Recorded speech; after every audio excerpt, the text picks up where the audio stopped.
Hi Harstem. In this game we were both random, and I rolled Protoss and he rolled Zerg. I was going to Cannon Rush, starting out, but his natural was late, and I was worried about a proxy hatch. I went back and expanded to my natural, followed by taking my third. He hit with a sizable force that took out a decent amount of my workers, but was able to hold. During the mid-game, I was able to push out onto the map and pick off some of his army before he hit my third again. Eventually, he was able to get GG Lords and take out all of my production as I had very little anti-air. I could have sworn I had this game with my Zealot run-bys, even taking out his natural! Exclamation mark. His composition made very little sense, consisting of everything from Ling to Roach to Ravager to Muta. Sounds pretty normal to me, but we'll have a look, I guess. How can I, as a Protoss, switch to air with such little notice? There is just no way to get the infrastructure up in time to counter Zerg air. PS, I know I lost some important units due to carelessness, as well as my decision making at times being questionable. Sorry, I had a few glasses of wine while playing this game. So our drunk Protoss player called Jonathan is a diamond player on North America, 3800 MMR. He's playing against a Zerg player called Happy Terran. That is a, like I said, a Zerg. His initial plan was to cannon rush, but that plan got foiled because his opponent forgot to build a hatchery. That is interesting to start with. Ooh, he sends out his first work. Wait, this is not how you cannon rush at all, by the way. Some of you might not be aware, but when you cannon rush your opponent, one of the most important things is to not to try and block your opponent's natural hatchery. You don't need to send out your worker this fast, because your forge can't finish at this point anyway. Your pylon barely finishes, so being here early with your probe makes no sense. Okay, so he sees a drone move on the map. Then he scouts that his opponent has no hatchery, which makes sense because it's 46 seconds. Also, he saw a drone walk by, so he might even believe that there's a base at the third. And then, as he walks in the main, he sees a drone go to the natural and throw down a hatchery. What was this? 4 seconds ago, at 54 seconds. Now, taken into account that the Zerg player scouted initially with a drone and then built a hatchery, this is probably the fastest possible hatchery. This was a 17 hatch, it could have been a 16 hatch, so this hatchery was delayed by about 3 seconds total. 3 seconds. If this is the standards that we're using to judge this game by, I think Jonathan might be in a little bit of trouble, because this Zerg hatchery was literally only 3 seconds too late. He saw the drone go down into the natural, and he saw a drone pass by him as well. Like, sees the complete lack of a pool as well. And this is the point, usually, where with a cannon rush, you would start your first pylon. Between 58 seconds and 1 minute and 5 seconds. Because at that point, you have enough money to do a triple wall with pylons. On this map, I believe you need 4 pylons, so you probably would wait a bit longer. This would be the moment to cannon, to start your first pylon. He's not transitioning out of this yet. At this point, he can still do it. He knows there's no pool in the main base, so he can still just go for the cannon rush. Also, the forge being in the main base, not in the wall here, or in the wall downstairs, is a really odd call, because that makes it difficult to hold any potential Ling run-bys if you would end up going for a cannon rush. You would have to get a cannon in your main base, but if they would proxy hatch and get 3 roaches and send them behind your mineral line, out of range of the cannon, it would be very annoying, which is why usually when you cannon rush, you either make a wall on top of the ramp, or you make a wall on the low ground. I mean, he scouted the hatch first as well at this point, no? And he sees the timing of this. This is just a hatch first timing. He knows his opponent has no pool. So there's full information. I just don't understand what he's talking about in his first part of the balance complaint form here. It seems obvious to me that this was completely cannon rushable if he wanted the cannon rush, if he had any idea on how to cannon rush. And now for whatever reason, he decides to transition out of it by going double gas, gateway, and not taking a nexus yet. He's also getting a third and a fourth pylon before throwing down the nexus and creating... What type of wall is this? A pylon on one side, another pylon on the other. Like, this is obviously very mediocre. Nexus gets thrown down now. But these pylons don't do anything whatsoever. Like, really just whatsoever. Where was that? Okay, so I just want to talk about these pylons because this makes no sense to me, right? You build your second pylon on the high ground, and then you realize, oh wait, I also need to get a natural. You build pylon 3 and 4 on the low ground. You're never going to use this pylon. This pylon was one that was necessary. You could have just built that one over here and started a wall with that single pylon. Adding these 2 extra pylons and delaying your nexus by another like 15 seconds, about 5 times as long as your opponent delayed their hatchery, and according to you, that already was pretty bad. This is obviously not good. If we were to compare this game, by the way, with a standard game, you wouldn't be looking too hot, let me tell you that. Cybernetic score in a standard game would finish about 2 minutes and 11 seconds or 2 minutes and 12 seconds into the game. You're going to be about 50 seconds late with your own cybercore for no real reason, except for the fact that your opponent's hatchery was 2 seconds delayed. No other reason. I like the cannon against the hatchery in the wall. I think it's a good call. The +1 on the forge. This is something that a lot of people do when they open up with a cannon rush and the cannon rush doesn't go so well. They feel kind of tempted to use that forge for something. Because like, well, I build it anyway. I might as well get some use out of it. But often it's better to just get an actual tech building. So Stargate, Robo, Twilight. Actually, don't get Robo. Just play either Twilight and go for some type of glaive attack afterwards, or go for Stargate anyway. Because opening up with quick +1 into Robo is just not very good. At any level, in my opinion at least.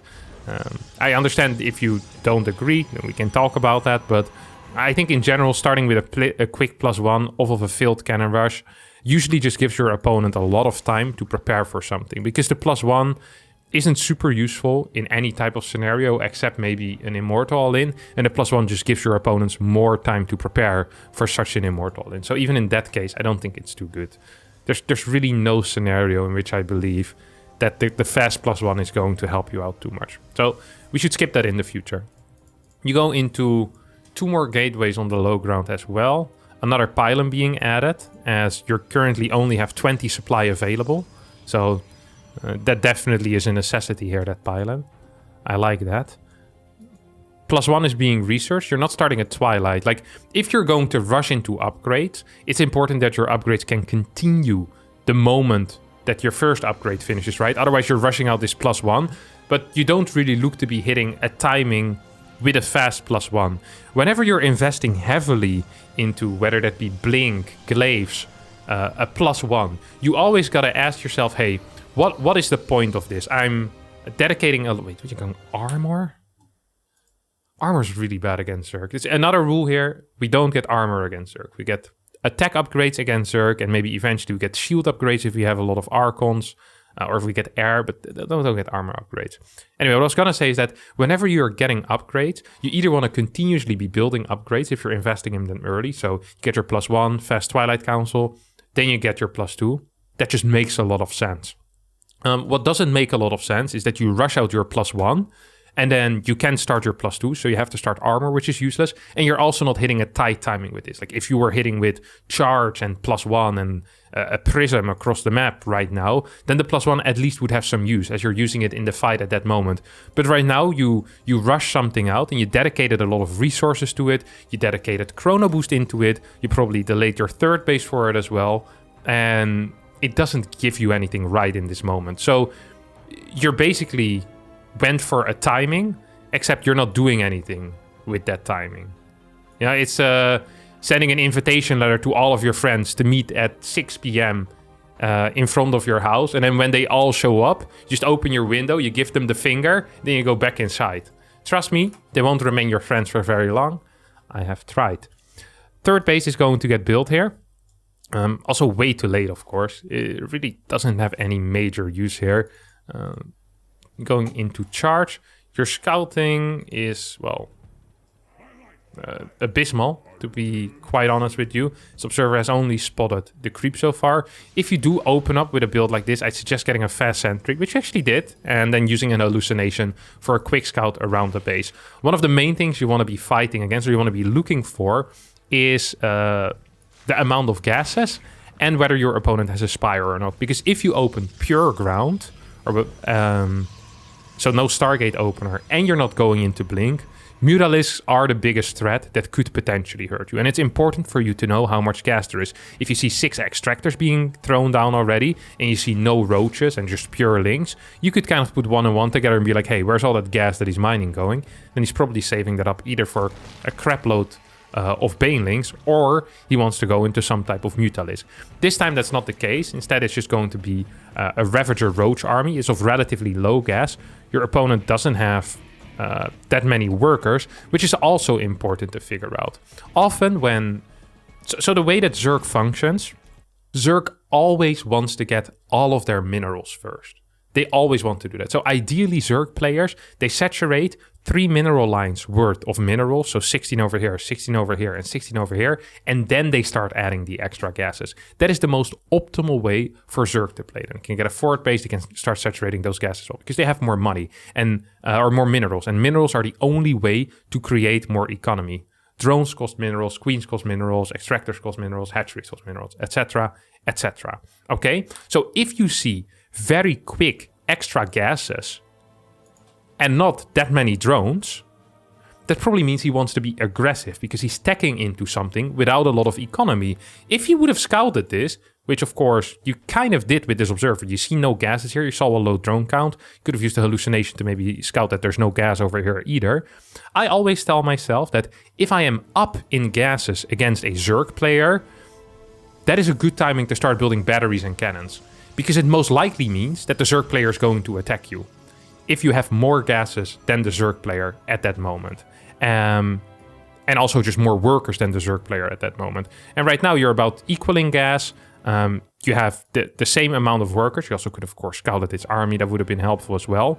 But you're completely unaware of the fact that he's moving out across the map. This move out, he's been preparing this since about minute 5. He's been building units. And this move out comes at this point, 7 minutes and 30 minutes into the 7 minutes and 30 seconds into the game. And you have absolutely no clue about it. He has full vision with this changeling as well. Your army is in position. You don't have any batteries ready. And let's see how you respond in this fight. So you had a couple of force fields. You don't use them. You eat 2 biles, 3 biles, 4 biles. Now, if biles could feed a man, right now you would be full. And you have been eating biles for dinner. Let's see if you can perhaps tank a couple more. Look at that. There's another bile. Boom. Another one. Your belly at this point is practically exploding. All your sentries have gone down without casting a single spell. Another bile hits. These are the first 2 biles you dodge. Usually, maybe 20 seconds into the fight, most people would say, well, it is acceptable to get hit once or twice by biles. But you kind of reverse that and you didn't get hit by biles once or twice in a 20-second fight. Every other bile you managed to hit. If this was a Mario Party game, you probably would have gotten a lot of coins. Because I think that's how Mario Party games work, where you don't need to catch stuff and then you get coins. I haven't played Mario Party in 7 years. But yeah, this obviously wasn't it. You should still be able to hold this because, well, you do... Well, actually, you don't have the greatest upgrades. You have 1-1. Colossi comes out, though, and with charge, you should be kind of fine. Ooh. Colossi tried to take these biles as well. Didn't quite make it. I honestly believe you should be dead here. If the Zerg had spent any of his money at this point, this game would be completely over and you would have had absolutely no chance whatsoever. Double Immortal production, I don't really mind it. I don't quite get why you went into Colossi in the first place, as Colossi aren't that great in this matchup. But I do like that you're transitioning out of it. Building 2 more sentries. And here's another, actually, now that I see you rebuild those sentries. Here's a piece of advice. If you don't know how to use a unit, don't build it. And this sounds stupid because then people are like, well, whoa, how will I ever learn how to use it? Practice using it first and then use it in your real games. But if you're never going to use a single force field or guardian shield in your games, then don't use the unit, don't build the unit. You've now invested like 600 gas and 300 minerals in sentry so far this game, and you haven't cast a single force shield or a guardian shield. So practice the hotkeys on the sentry. It's fine if you don't know how to use a unit. I don't have any issues with that. I'd never make fun of you for that. But if you build 6 sentries and you never use it once in a game, yeah, that's generally not a good thing. So now you restart Colossi production again. You still have absolutely zero information about what your opponent is doing. He is into 6 gas right now. double Evo, well, single Evo, one of the two still going. Oh, a couple of force fields, this is good, I like that. And there's a Spire coming up, but you have absolutely zero scouting information. You don't know what's going on. Well, look at you. You start microing against Biles as well. Very nice. This was a good fight. Actually a good fight. I'm quite impressed by that. You haven't really put any pressure on your opponent the entire game. You haven't scouted your opponent the entire game. And that's why so far every single interaction between you and him has been somewhat of a surprise for you. He's going up to 8 gas once again. If you see 8 gas and your opponent is building a crap ton of links, that probably is a decent indication that something is going to happen with that gas. In this case, it's going to be Banelings. You also, I think, mentioned in your complaint form, what did you say about this? His composition made very little sense, consisting of everything from Link to Roach to Ravager to Muta. So far, his composition to me made a lot of sense. Ravager Link Bane is one of the most popular compositions and has been one of the most popular compositions for the past 7 years of Legacy of the Void. It is extremely good against Stalker Colossi, as Banelings deal well with Stalkers. Ravagers can bile as well, and they can break force fields, which are often in combination are there in combination with the Stalker army. So I honestly really like his composition. I like your composition less than I like his, because you're playing this kind of in-between A-move army and this army that wants to fight from a distance. Have a couple of Zealots in there and these Immortals as well. But then you also get a bunch of Sentries and Stalkers. These fights are good. This is how this army is supposed to be used. Rather than having the Zealots in the main army though, as they don't really synergize well with this, what I would suggest is if you play an army like this, and very often your warp-ins can't consist of only Stalkers because you just don't have the gas. So what you do is you warp in the Zealots and you just use the Zealots to take out bases on the side. So you send Zealots to the left, Zealots to the right, and from there on out, hopefully deal a little bit of damage. That is kind of the way that you're supposed to play this type of composition. Now, you're still completely unaware of what your opponent is doing. You're not even aware that he has a 4th base, let alone that he has a 5th and a 6th going up right now. You're taking your own 4th base. There's 8 gases. This Spire has been done for almost an entire minute. You're lucky your opponent hasn't built a Muta yet, because you have absolutely no units that deal with the Mutas. You have 15 Stalkers, but these Stalkers do not have Blink, and it makes it really difficult for you to deal with Mutalisk. After rushing out your initial upgrades, you also completely stopped upgrades, although you could just start your +3, and it would really help this army, because attack upgrades on Stalkers and Colossi are absolutely fantastic. Here come the first 9 Mutas, you continue Immortal production. I don't understand how you can play like this. Like, it's really a miracle to me. You have almost no map vision. You have no static defense in this base. You have no static defense in this base either. The only vision you have is this single observer and your army on the far left side. You don't know where your opponent's army is. If a run-by hits you on this base, you're going to lose every single worker. If a run-by hits you on this base, you're going to lose every single worker. You're moving on creep like you own the place, but honestly, at any point, this army could have beaten you as well while you were on creep. You got lucky that the Zerg was afraid, but this guy is freaking 19 Banelings. With +2, he would have blasted your Stalkers no problem. The only reason why he didn't was because he was probably waiting for the Mutas to go attack across the map. You also have no idea whatsoever what your opponent is doing. In your mind, he could technically still be on hatchery tech, although I do believe you've seen Baneling speed. So you do know he is on layer already, because obviously centrifugal hooks does require layer tech. He's on 86 workers. This Zerg is playing well, by the way. He's quite a solid Zerg player. I do like that. Infestation Pit gets thrown down as well, and we'll go into Hive. Now the Mutas make their way into your main base. And I guess just start taking out... Look at your positioning here. He is in between your army and your base. He could just attack this base and win. This is a good run-by, though. This is a very good run-by. And I really do like that. So you teleport back into your main base, and at the same time he attacks your 3rd. You take out his 6th base, and he is taking out your 3rd base. He killed like 12 workers in your main as well. So at this point, I feel like you're pretty dead, I would say, if this Zerg decides to right-click this building rather than half fighting your army, half fighting the buildings, which I do believe to be a mistake for now. You get a pretty... Actually, do you get an okay trade? Seems kind of okay. You lose a lot of crap, but you also kill a lot of crap. At the end of the day, I think right now you're pretty dead. Zealots bringing them back is a good call. What I like to do if I have a run by of zealots is that I send 3 zealots over here and then pull the others back. That way you force the reinforcements to stay home. So if you're having a very tight hold, the one thing you'd really love to do is your opponent having reinforcements at home. And most of the time they're going to send all reinforcements to your harass, whether it's 3 zealots or 7 zealots. So that's why I like to send just 3 zealots. Once again, this is a very, very good move. This does so much for you. 1, it gets you scouting information what units are being built. 2, it gives you some breathing room because let's be real, you just managed to barely survive. And on top of that, you potentially can deal some damage, maybe kill another base. And worst case scenario, you just need to run away. Like there's not that much creep, he can chase you easily. I don't quite understand this move out. You just got absolutely blasted on your side of the map. You're now aware that he most likely has been on at least 5 bases for a very long time. So you know there's money for your opponent. This move seems risky. You also move out without knowing anything. And I think that is really the main issue for you so far this game is that, oh my god, I can't believe you're winning this fight. This makes me, it actually does upset me. This never should have happened. He has 20 larvae. You are not allowed to push out. You are dealing damage, but you shouldn't be. The correct call here was to sit at home.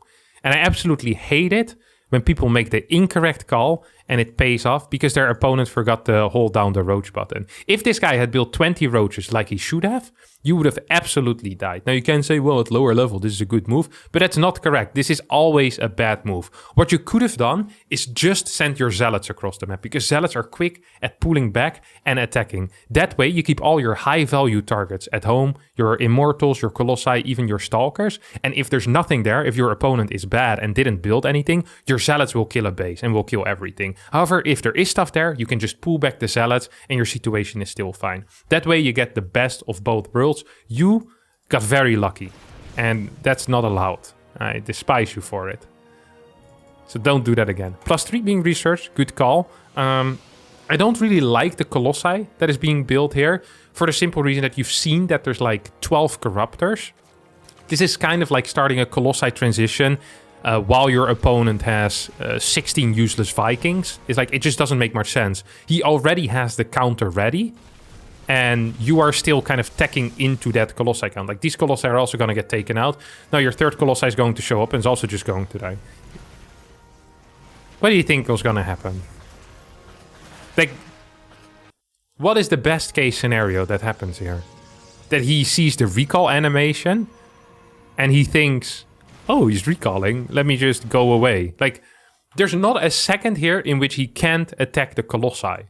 He can attack them while they're idling, and he can attack them while they're idling from the recall. Look, they never stop. They just have to turn their head a little bit if the colossi actually finish the recall. If you wanted to recall, why didn't you just recall into the natural where your stalkers were? That would have made a lot more sense. Your zealots did a good job though, and I do like that. In this type of scrappy situation, I'd always recommend a Dark Shrine as well. I really do like that as a recommendation. I'd also like to make you aware right now that you have known that there is a Spire for quite a long time, but you don't know if there's a Hive or not. And I think you were complaining a lot about how can I possibly transition into having any type of anti-air in such a short notice. And I believe that the Spire finished at the 10-minute mark.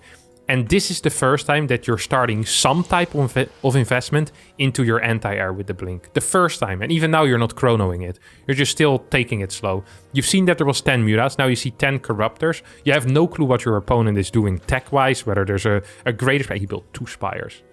So 1 spire, 1 greater spire. 1 for the upgrades. Now he's moving out. You know he still has corruptors. So I really do like that you're getting blink.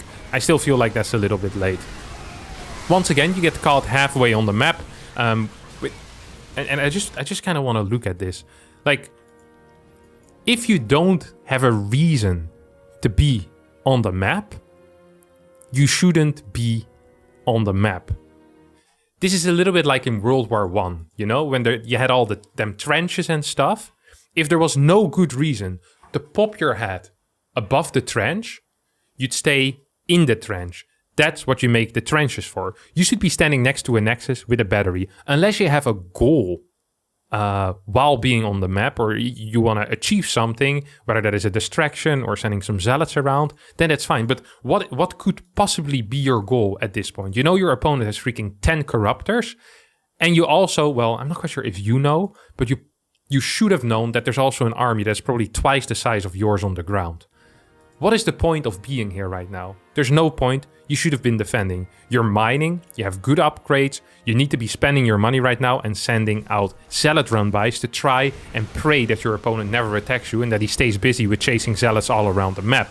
Instead, you get caught halfway on the map, you lose your colossi, you lose all your stalkers, which coincidentally also is all of your anti-air. You still don't have any batteries or cannons here either. Still believing that all these peace treaties that you're signing with the aggressive Zerg will work out eventually. This run by once again, absolutely fabulous. If at the same time 6 zealots would be over here, you would be denying majority of his mining. He'd be mining on one base, basically 12 mineral patches. That would have been fantastic. You actually would be out mining him by mining here and in your natural, which honestly is great. Once again, you have no static defense here whatsoever, and it's pissing me off. These zealots, at this point I'd say just send all of them into your opponent's third or into their natural. That's exactly what you do. And that is once again the correct call. I'm not quite sure about attacking the extractor here, but I'll let it be for now. Your nexus here is still up and you're actually defending the ground army. So these zealots are idling. Honestly, well, except for eating these biles, the past 25 seconds have not been so bad by you. I really do like what you did there. You're moving back to the cannon as well. Defensive position. There's some Broodlords on the way right at this moment. Now, these zealots should be trying to deny as much eco as possible. You're still mining. Your opponent isn't. Attacking the hatch doesn't do too much, but if you can kill the freaking like 12, 20 more drones, you're going to completely be out-mining your opponent. Here you control, well... Did you actually try to eat that bile? I didn't know that it wouldn't hit. Look at this. You see the... I want to see this in slow motion, actually. And zoomed in. Look at this. So, he starts hitting this pylon. Then he biles the pylon. Here. And as you see the bile, you start moving this stalker in it. And I think you believe that you're actually going to catch it. Look how hard you're pushing for this. Look. But luckily, that is not how the hitbox works, apparently. And you get out. Now, you get 6 Broodlords into this little area. Your zealots are dying to broodlings on the other side rather than killing any of these bases. And now there is one very clear plan for me that would probably win you the game, and that is by just attacking him. Okay? It is obvious to you and to me that this one Immortal and the 5 Stalkers will not be capable of blinking into 6 Broodlords with +2 attack, while the Broodlings have +3 attack. Okay? That is just not going to happen. So what you do instead is you send your entire army across the map and kill everything that they have at home, forcing either the Broodlords to go home and defend, or allowing you, this would be even better, allowing you to clear all of their eco while you're still mining, and then eventually either getting Dark Templar or getting enough Void Rays to just straight up win the game. However, what you do is you defend with 6 Stalkers and an Immortal this Nexus, and you lose all your zealots on the other side of the map to his superiorly upgraded Lynx and Roaches. I'm not saying you necessarily would have won with the Stalkers and Immortals, but I believe you would have had a very good chance of actually winning. Even at this point, I mean, there's what, 13 Lynx and 2 Roaches. You warp in 5, 6 zealots over here. You go and have a fight. I mean, yeah, you really have a decent chance. He's going to take absolute ages to deal with your... entire production. And the great thing about how slow Broodlords kill stuff is that it also allows you to respond quickly. So you can build gateways over here or stargates over here. Once again, only sending out the zealots rather than the rest of the army. Like, what is the point of the army here? If you want to defend this base, just build a battery and a cannon and then pray that he doesn't send anything but Lynx. Like, a Warpin can also defend. If you had actually... He has nothing. He literally has 1 Roach in defense and you have 2 zealots. That is it. If these units were here, you would be killing all of his eco, and he wouldn't have been allowed to build anything anymore, because, well, he wouldn't be able to afford it no more. I just don't understand why this army is staying home. You're saving up stalkers, but your opponent is currently outmining you. So you're getting a, what we call, not even really a counter. I mean, Brute Lords, especially in numbers this large, actually beat Stalkers. So you're not really getting anything done. Your opponent is growing stronger while you are growing weaker. And you're not teching into any type of better tech that will allow you to win this game. Like, perhaps Void Rays. Oh, you're getting a Stargate now. That is at least the one good thing. I do like that. But because your opponent is mining so much, you can just continuously produce Corruptors. There's 9 Corruptors right now. I mean, a single Void Ray is good. And I know a lot of people, especially Zergs out there, will believe that one Void Ray maybe can take out 9 Corruptors. But especially if the 9 Corruptors have +2, that is not actually the case. Let me tell you that. Okay, this...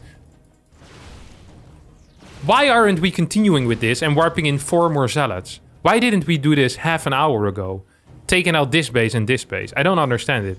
Obviously, you know it's possible, but you just decided not to do it. Also here, you know exactly what your opponent's army consists of. You've seen these 6 Brute Lords for the past 3 minutes. You can't beat it with this, okay? It's not possible. You know this, I know this. You can't. Why would you not just try to do something else, like trying to base trade, rather than straight up attacking into this position, which you know 100% isn't going to work? You had 9 Stalkers against 6 Brute Lords with +2, with 3-2 on the Brute Links as well. Like, these Brute Links are going to be insanely powerful. And there was Links on the ground as well. Why didn't you just try to base trade? Try to somehow win? Well, I guess because your decision making hasn't been that brilliant.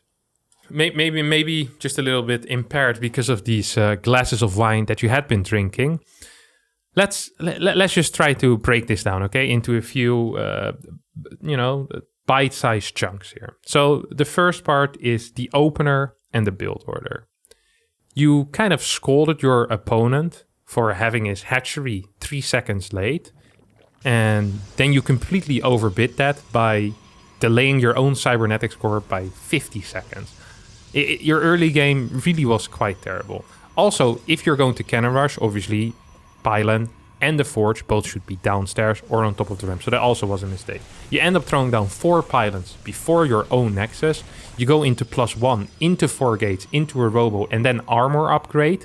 Like, your entire early game build order honestly just felt improvised, and it's the bad type of improvisation. You know? It's not Eric Clapton. Is like a guy that's been playing guitar for 2.5 hours and can play only the top string so far.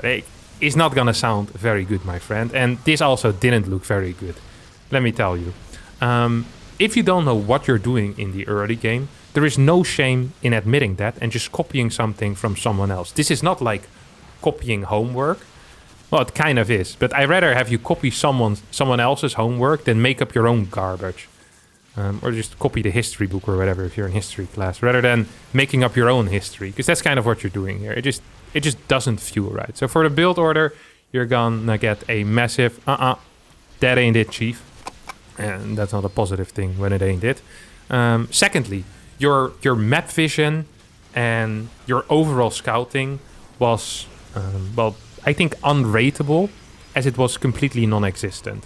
You had no vision of your opponent's army ever. You had no vision of your opponent's bases, your opponent's tech, your opponent's drone count. The only thing you did have vision of pretty consistently was your opponent's creep. So you were very well aware of about 2 or 3 creep tumors at almost every point in the game. And that might sound useful to you, but to me that was completely useless, and I would recommend not focusing too much on the creep and more on other things that could give you clues as to what's actually happening in the game. You didn't realize there was a Spire for 5 minutes, you had no clue about a Greater Spire, you didn't know whether your opponent was going to attack you the first time, you had no clue whether your opponent was going to attack you the second time, you got caught off guard in the middle of the map like twice, you got caught off guard while sitting at home because you had no clue your opponent was attacking. Like, your scouting was complete garbage, and for that you're going to get a big, hard, not good enough, my friend.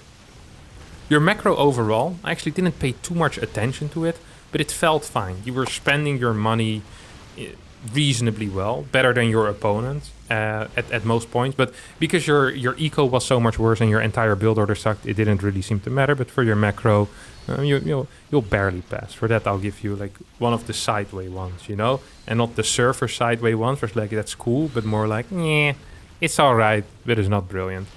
Put it all together, my friend, and it's not Zerg that is too powerful with the quick tech switches into air, which are impossible to counter, but it is you who sucks. And that is the truth of the matter. All right, that's going to be it for today. Thanks all so much for watching. I hope you did enjoy it. If you did, don't forget to hit the like button, subscribe to the channel, and hopefully I'll see all of you next time for a new video. Thank you, and bye-bye.